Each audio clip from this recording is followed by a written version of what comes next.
Nacional presenta las dos bestias más salvajes de Hollywood.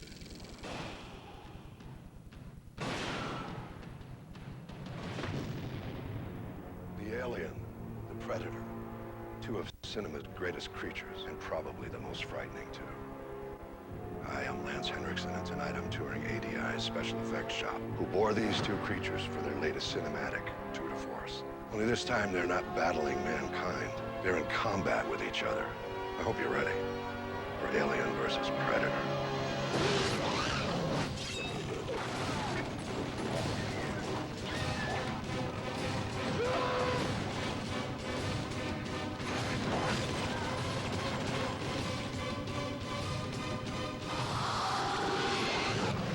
Alien versus Depredador. In space, no one can hear you scream. I'll never forget the first time I saw Alien. And this little friend made its first appearance. In an instant, it felt like all the air was sucked right out of the theater. There are so many unforgettable moments from the Alien and Predator movies. It's no wonder that these two movie franchises have drawn interest from some of our generation's top filmmakers, like Ridley Scott, James Cameron, John McTiernan, to name but a few. I've wanted to make an Alien movie since I saw the first Alien movie at school.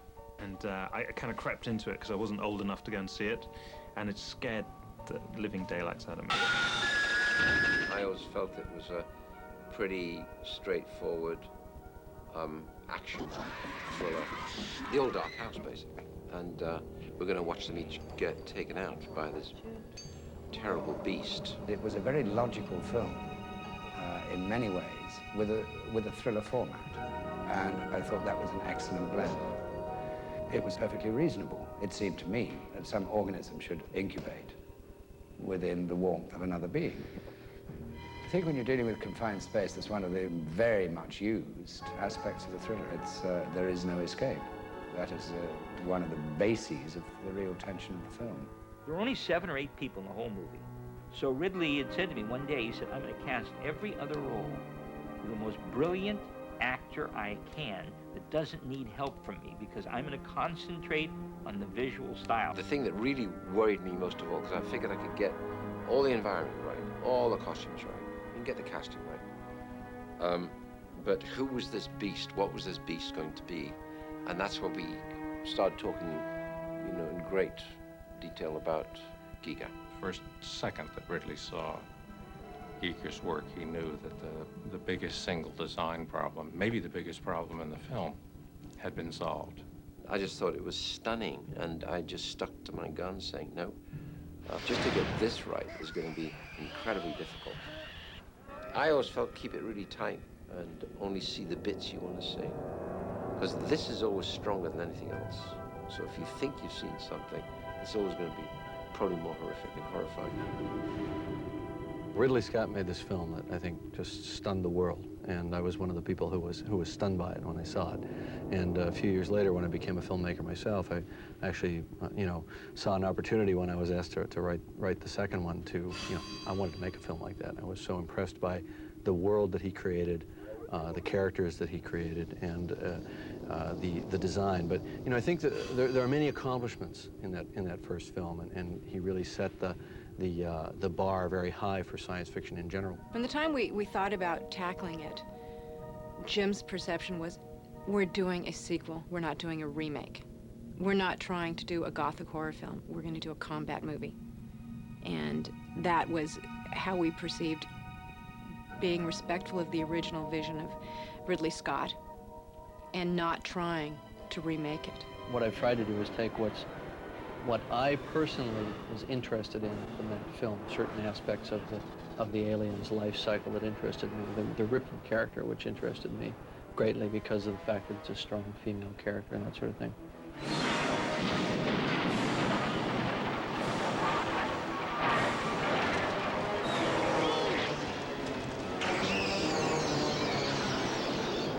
You don't create fear with gore, you create disgust. It's a whole different emotion. And I think that certainly for me, the emphasis on the second picture was less on horror and more on terror. We wanted people to experience the fear and the suspense.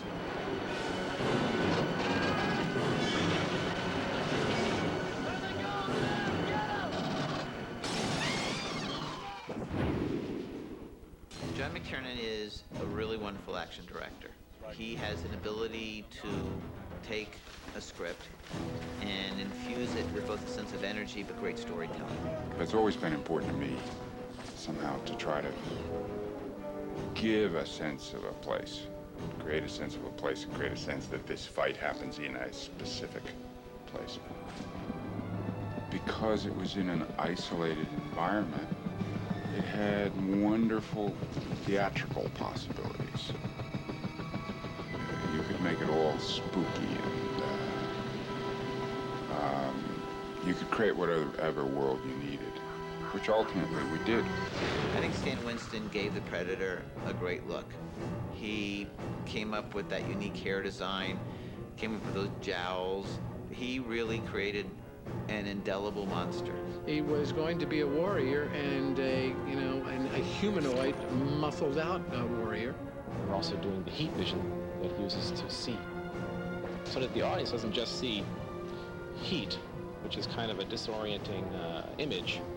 We are shooting regular color film of the background and also a heat image all at the same time, and then combining them together later optically. We had an idea about doing a story about a brotherhood of hunters who came from another planet to hunt all kinds of things, but we realized very quickly that wouldn't work very well, so we picked one hunter who was going to hunt the most dangerous species, which had to be man, and the most dangerous man was a combat soldier.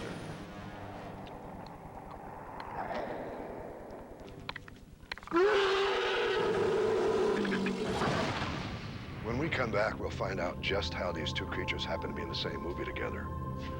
Take it from someone who was there. These two creatures really don't like each other.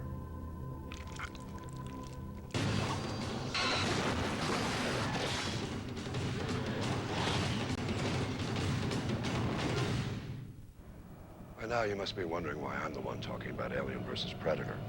After all, my character Bishop got ripped up pretty good in Aliens.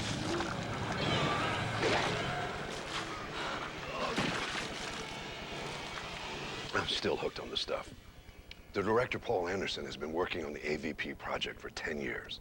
So when he called me and explained his vision of the film, I instantly said, count me in. Well, I think the genesis of Alien versus Predator is obviously Predator 2, where Danny Glover goes on board the spaceship and he discovers the Predator trophy case that has human skulls in it. It's got a T-Rex skull, and of course, most exciting of all, it had an alien skull in there. I came to Fox with a pitch, which actually I'd thought of about 8-9 years ago, and I'd been kind of refining it in my head over and over and over. And I went to John Davis and I told him my idea for an Alien meeting Predator movie. Paul pitched this story that was so scary and so suspenseful and so unraveling that by the end of the pitch, I said, I'm going to talk Fox into doing this. The Alien franchise is set in 150 years in the future. It's in outer space. I thought it would be more fun to bring the alien to the world of the Predator. So the Predator franchise so far has been set on Earth. It's present day. And, I wanted to see the alien come to Earth and interact with modern day people. 7 days ago, one of my satellites over Antarctica discovered this. My experts tell me it's a pyramid. It was a brilliant idea of Paul, I think, to bring in Lance Hendricks, and he gives us a connection to the early Alien pictures. Let's make history. I wrote the role of Charles Bishop Wayland for Lance because I wanted to have some casting continuity between our movie and the Alien franchise. Now, obviously, our movie is set present day, Alien is set 150 years in the future, so really the only person who could feature in both films would be someone who played one of the androids. I am Charles Bishop Wayland. I researched all the best people I could find, experts in their fields, and they go on this adventure to Antarctica. And that's where it all begins. My character's name is Alexa Woods, and she is an environmentalist. She has a small environmental group that she funds by taking expeditions on the ice in Antarctica. So she's very comfortable with being in those kind of hostile environments.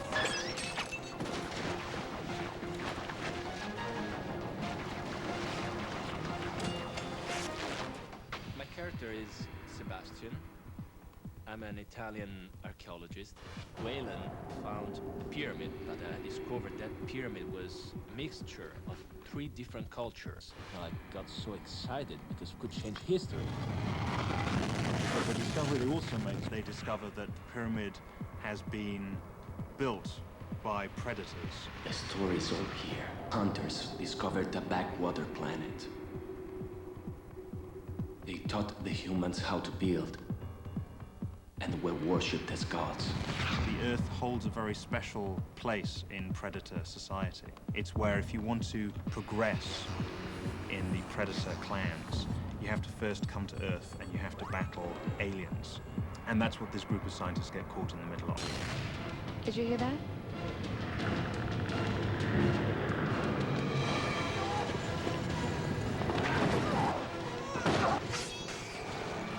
We're in the middle of a war. It's time to pick a side. A fresh idea requires a fresh cast. But when you have cinema's 2 biggest monster stars, who needs movie stars?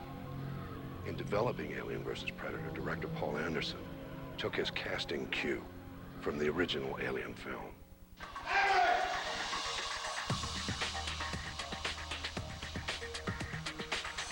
I was very keen to cast the movie in the same way that Ridley and Jim Cameron cast their films, which was first and foremost to cast really terrific actors. So, the humanoids, the hunters, they brought those creatures here to hunt? And they use us like cattle. We're hosts for them to breed in.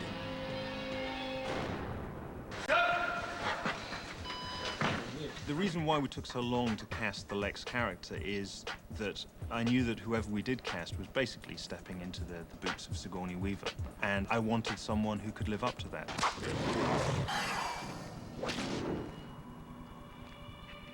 I mean, you see it in the eyes of Sanaa Lathan. She's scared, and if she's scared, the audience gets scared. Sigourney, she's awesome as Ripley in Aliens, and it's just an honor to be able to play strong female characters. But I'm not basing Lex on Ripley. I'm basing Lex on this particular individual woman that Paul created. Raoul's a really charismatic actor. I mean, I think he's potentially a massive, massive movie star. As an audience, when I was reading the script, I was so scared. I was almost thinking, don't go there, don't go there.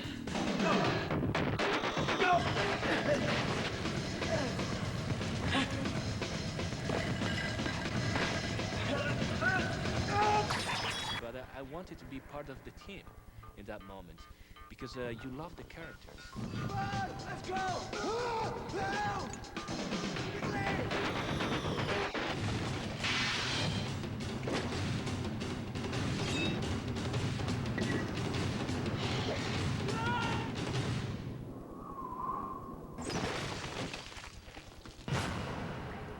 The cast may not be household names today.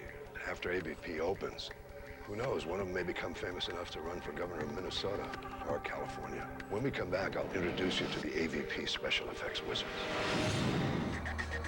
I've been snooping around their studio all day. I think it's finally time I introduce you to the geniuses behind the recreation of the alien and predator creatures. Alec Gillis and Tom Woodruff, what was your biggest challenge making AVP? Well, the biggest challenge was being the caretakers of these 2 movie icons, for H.R. Giger and for Stan Winston. What is it that makes these 2 creatures such great icons? Well, I think, first of all, the fact that we've seen them several times in different generations of movies. There have been 4 Alien movies, there have been 2 Predator movies. And for us, the trick is balancing wanting to artistically put our own stamp on it, come up with something a little fresh and something new and clever for the audience, but not distancing ourselves from the audience by changing the formula, by messing around with what has become a really beloved character. What is it you guys changed for the alien? Well, I think in terms of the alien, for example, I think what they're really going to see is a difference in the color scheme. The whole color palette we went with is much more simplified. In fact, Paul Anderson came to us and said, guys, I want to go back to the black alien that we had in the very first movie. So the palette is really a whole collection of blacks and dark browns, blues, and silvers to help bring out the highlights in the form of the suit. And in addition to that, this time around we were able to build a hydraulic animatronic hero alien. Basically what that was is a full-scale puppet with hydraulic control and computer control. The puppeteers could operate from offset. What did you guys change for the Predator? The Predator this time around had to be designed so that he could stay on screen as a character. He's seen much more with his armored face shield off, and therefore he's not really relied on as sort of a shock effect character. So in that respect, we gave him a little bit longer dreadlocks so he'd have a little bit more of a romantic feel. And also in this film, the Predators have full body armor, because this time around they're fighting aliens, which are a much more dangerous prey than human beings. So they need to be much more armor clad to protect themselves from those creatures. You know what I really got to ask? How many artists worked with you in developing these creatures? During the course of pre-production, we had over 100 artists, which include sculptors, illustrators, mold makers, mechanical designers, all under our roof here in Chatsworth. What is it about these creatures that the audience responds to so well? The Predator strikes a chord with audiences, I think, because he is a humanoid, and he comes from a warrior culture. He's here for the sport of the kill, and he uses all his weapons with great skill, the skill of a martial artist. He's obviously a trained killer, a trained fighter. He's unstoppable. He won't stop until he has your blood, and if you beat him, he always has that fallback of that nuclear bomb on his wrist, and that he'll just say, all right. I think what makes the alien so terrifying is that it has a very pure, singular purpose. He's out to procreate, and he procreates by using you as a host organism, so it always results in your death.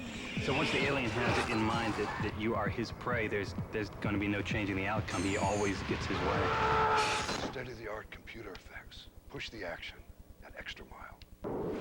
John Bruno, visual effects supervisor. One of the things I love is that John hates visual effects. So this guy comes forward matching that. His first thing will always be, well, do you have to do it as an effect? If he could go out, capture a predator, and breed a couple of aliens, that would be the movie we'd make. Computers are basically a tool in the filmmaker's toolkit. It's always best to get something in camera. In this film, there's a lot of time spent on how we get the Queen in any sequence of the film, the most efficient way in the schedule we have. So we did a number of things. We had full-size practical Queen, which is a physical hydraulic version of our Queen that was over 12 feet in size. We had 50 or 60 visual effects shots, CG-created Queen. What we're trying to do is combine all these images so you really can't tell the difference.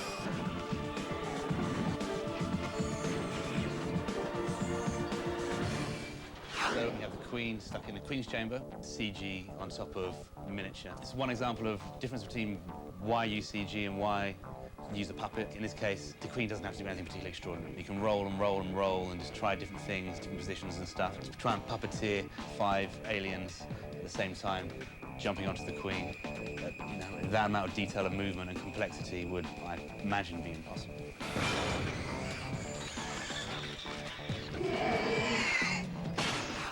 On this film, we're combining Alien, we're combining a Predator. One of the very interesting things that the Predators do is they cloak so they can hide when they're hunting. Today, with computer graphics, we can make a 3D image and then make it transparently fit into a scene to make it look like it's invisible.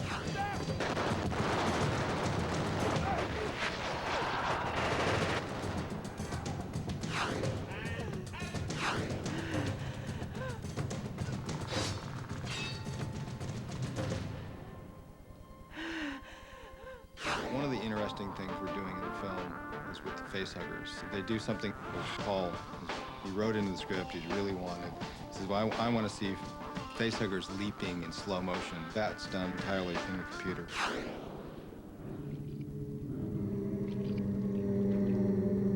What did you say this room was called? Sacrificial chamber.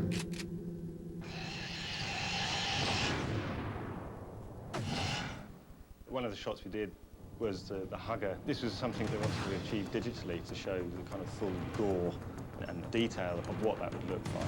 On the shoot day, we would take one of their practical huggers, walk it through the shot to get an idea of what the lights are doing, how slimy it looks, depth of field, the camera movement, so that we can recreate it digitally.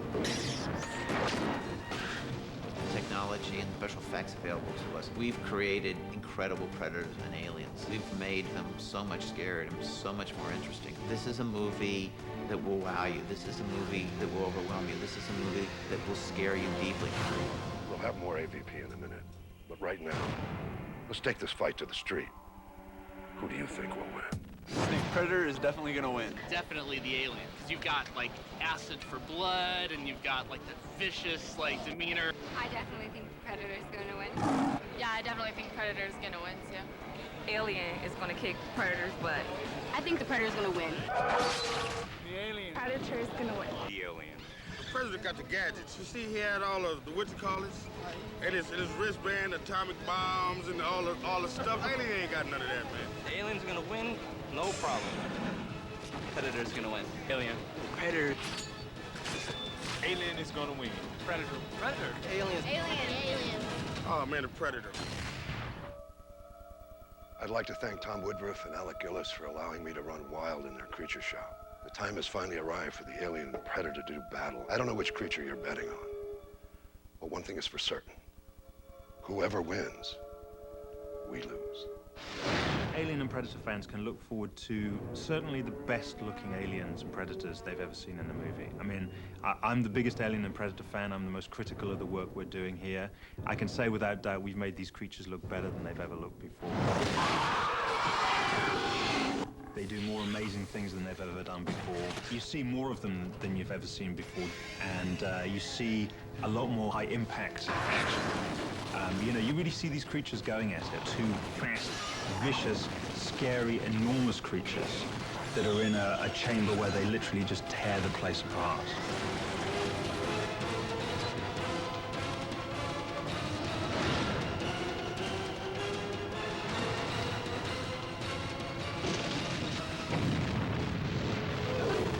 Alien versus Depredador. Este mes vive Hollywood, vive Cine Canal.